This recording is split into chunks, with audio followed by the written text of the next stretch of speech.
Bijnor police प्रशासन की team ने कलेक्ट्रेट के बराबर स्थित 13 दुकानों को सील कर दिया। उधर दुकानदारों का कहना है कि 1986 में वक्फ बोर्ड द्वारा बनाई गई दुकानें तब नक्शे पास नहीं किए जाते थे। नोटिस का जवाब देने के बाद प्रशासन ने की एक तरफा कार्रवाई।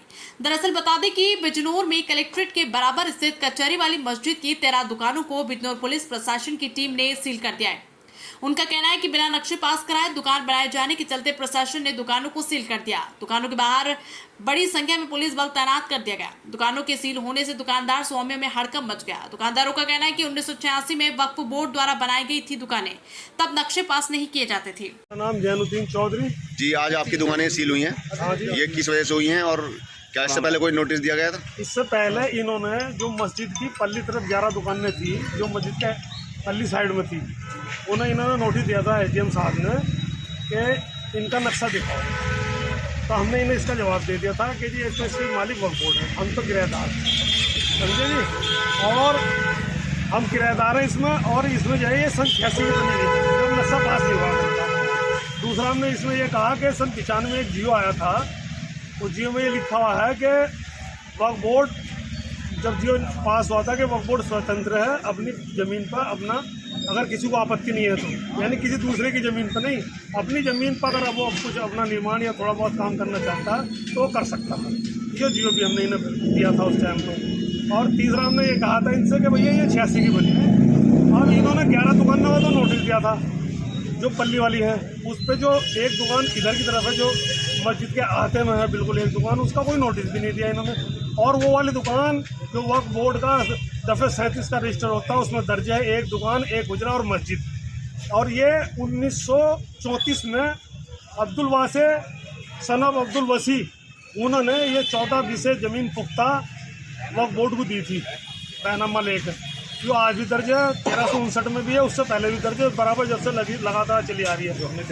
1934 में ये वक्फ करी थी उन्होंने ये ज़मीन, जिसका हमने पूरे कागजात माननीय हमने तहसीलदार महोदय को भी दे दिया और एसडीएम सर को भी हमने दे दिया था। संजय साहब, ये 11 दुकानों का इन्होंने नक्शा पास का नोटिस दिया था, और एक दुकान वो जो पल्ली वाली मस्जिद के आते में है, जो मस्जिद के गेट से पल्ली तरह, उसे बिना वजह खामखाई सील। आज जो दुकानें सील की गई हैं, क्यों सील की हैं, क्या कहना है प्रशासन का? प्रशासन का कहना ये है कि भाई इनका जो है नक्शा पास नहीं कराया था तुमने, जबकि ये बनी हुई है, और इनका नक्शा दिखाओ।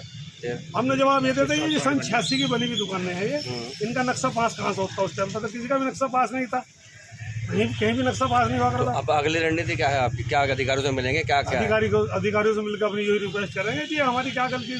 1986 की दुकानें बनी हुई है, सारा शहर 1986 में बसा हुआ था, जब किसी ने भी नक्शे ना पास। अच्छा, पहले जब नोटिस जारी किया गया था वो समाजवादी पार्टी जो कार्यालय है वहाँ तक की दुकानों का था, तो क्या वहीं तक का सील हुआ है कि सिर्फ मस्जिद की दुकानें सील हुई है?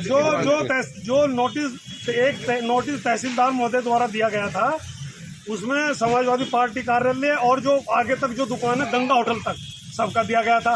वो दिया गया था स्वामित्व के ऊपर कि भाई आप इसके मालिक कहाँ से हैं।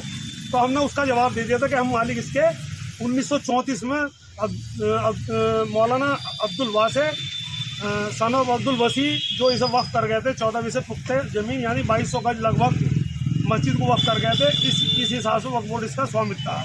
अब ये दूसरा वाला नोटिस है जिसके तहत ये सील की गई, उसमें जो है ना ये 11 दुकानें जो बताई गई थी, दरवाजे सहित 11 जो मस्जिद की दुकान है। हाँ, 11 दुकान मस्जिद की पल्ली तरफ जो है, जो मस्जिद के गेट से पल्ली साइड में है, उन्हें दिया गया था। और जो एक दुकान पल्ली तरफ, उसका नोटिस भी नहीं था, क्योंकि वो उसमें दफ़ा 37 में दर्ज है, वो वक्फ बोर्ड के रजिस्टर में दर्ज है, और 1934 के बाद ही वो दुकान बनी थी। तो जो सील हुआ है आज, उसमें मस्जिद का गेट भी शामिल है? नहीं, मस्जिद का गेट, मार्केट की दुकान है, और आगे की कोई दुकान नहीं, सील नहीं हुई। नोटिस का जवाब देने के बाद भी प्रशासन ने की एक तरफा कार्रवाई। दुकानदारों पर एक तरफा कार्रवाई की गई, जबकि अन्य दुकानों पर भी नहीं की कोई कार्रवाई। बिजनौर कलेक्ट्रेट के बराबर स्थित कचहरी वाली मस्जिद की दुकानों का है पूरा मामला। एसडीएम साहब, ये कलेक्ट्रेट के बराबर में दुकानों पर सील लगाई गई है, क्या मामला है? इसमें जो हमारे पूर्व अधिकारी थे, नियुक्त अधिकारी पूर्व एसडीएम, उन्होंने ये वक्त की संपत्ति है, और इसमें विनियमित क्षेत्र से इनको नोटिस जारी किए गए थे। इसकी जांच की गई तो इनसे पूछा गया था कि भाई आपके ने इसका मानचित्र प्रस्तुत करें दुकान का, अगर स्वीकार किया है। इनके जो संचालक हैं उनको ये नोटिस दिया गया, उनका जवाब आया कि हम इसमें जो है मालिक जो है ये वक्त की संपत्ति है और इसके मुतवल्ली जो हैं उनको पूछा जाए तो इसके बाद उन्होंने पूर्व प्राधिकारी इसको 24 तारीख में सील करने के, जब संतुष्ट जवाब नहीं मिला, सील करने के आदेश पाए। इसमें कुल कितनी ऐसी प्रॉपर्टीज होंगी जिस पे इस तरह का डिस्प्यूट है? अभी यही संज्ञान में है, और भी होंगी तो उन पर भी कार्रवाई करेंगे। अच्छा, दुकानदार एजेंट साहब, दुकानदारों का ये कहना है कि 1986 में दुकान बनी थी जब नक्शे पास नहीं होते थे, तो क्या ऐसा भी कोई मामला था? अभी इसको 1986 में नक्शे पास नहीं होते थे तो बात की तो उन्हें अपना जवाब लिखना चाहिए। दुकानदार कह रहे हैं, दुकानदार ने पहले दिया जो संचालक है कि हम इसमें कोई जवाब नहीं दे रहे, आप मुतवल्ली से पूछिए। इसके पश्चात जो पूर्व प्राधिकारी थे उनको ये जवाब आया, हमने फिर मुतवल्ली साहब को नोटिस जारी किया कि आप बताएं। उन्होंने भी कोई संतुष्टि जवाब नहीं दिया तो उनके जो पूर्व प्राधिकारी थे उन्होंने सीलिंग का आदेश दिया, उसको इम्प्लीमेंट किया गया। अब इनसे अगर ये कोई संतोषजनक है, अपना कोई दिखाते हैं इस तरह का कागज कि इनकी दुकानें का निर्माण वैध रूप से हुआ है, तब इसमें